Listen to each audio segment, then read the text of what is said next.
নতুন দিল্লীত উদ্ভাৱনী কৃষক পুৰস্কাৰ লাভ কৰি কৃষি ক্ষেত্ৰত অসমৰ নাম উজ্জ্বল কৰিলে কাছাৰৰ এগৰাকী প্ৰগতিশীল কৃষকে। কৃষি ক্ষেত্ৰত সুনাম অৰ্জন কৰা কৃষকগৰাকী হৈছে কাছাৰ জিলাৰ বৰখলা বিধানসভা সমষ্টিৰ অন্তৰ্গত পুৰন্দৰপুৰ গাঁৱৰ বাসিন্দা ধনঞ্জয় দাস।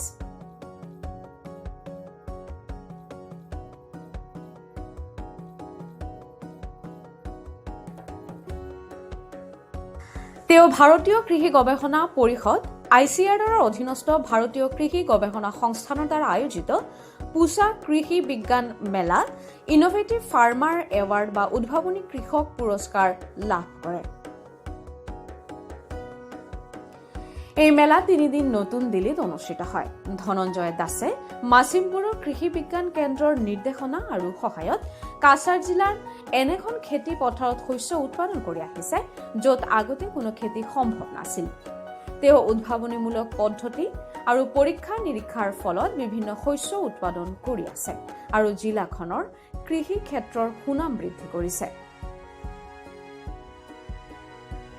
প্ৰগতিশীল কৃষক ধনঞ্জয় দাসৰ এই সাফল্যই বৰাক উপত্যকাৰ কৃষকসকলৰ মাজত এক বৃহৎ প্ৰেৰণা হিচাপে বিবেচিত হৈছে। বিজ্ঞান ভিত্তিক কৃষি পদ্ধতিৰ গুৰুত্বক আৰু অধিক ৰূপত প্ৰতিষ্ঠিত হ'ব বুলিও আশা কৰা হৈছে।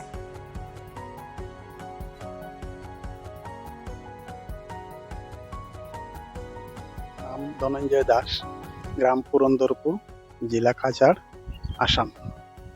আমি দীর্ঘদিন থেকে এখানে আমার গ্রামে আমি ধান ক্ষেত, সবজি ক্ষেত এইগুলা ক্ষেত করি। আমার উদ্দেশ্য ক্ষেত করার এটাই যে নিজেকে স্বাবলম্বী করা আর আমাকে দেখে আশেপাশের কৃষকরা যাতে স্বাবলম্বী হতে পারে এই চিন্তা নিয়ে আমি এগিয়ে যাচ্ছি। আমার উদ্দেশ্য আমার এলাকায় একবার ধান চাষ করার পর আর কোনো ক্ষেত হয় না, এই জমিতে আমি সেকেন্ড ক্রপ নেওয়ার জন্য চেষ্টা করছি।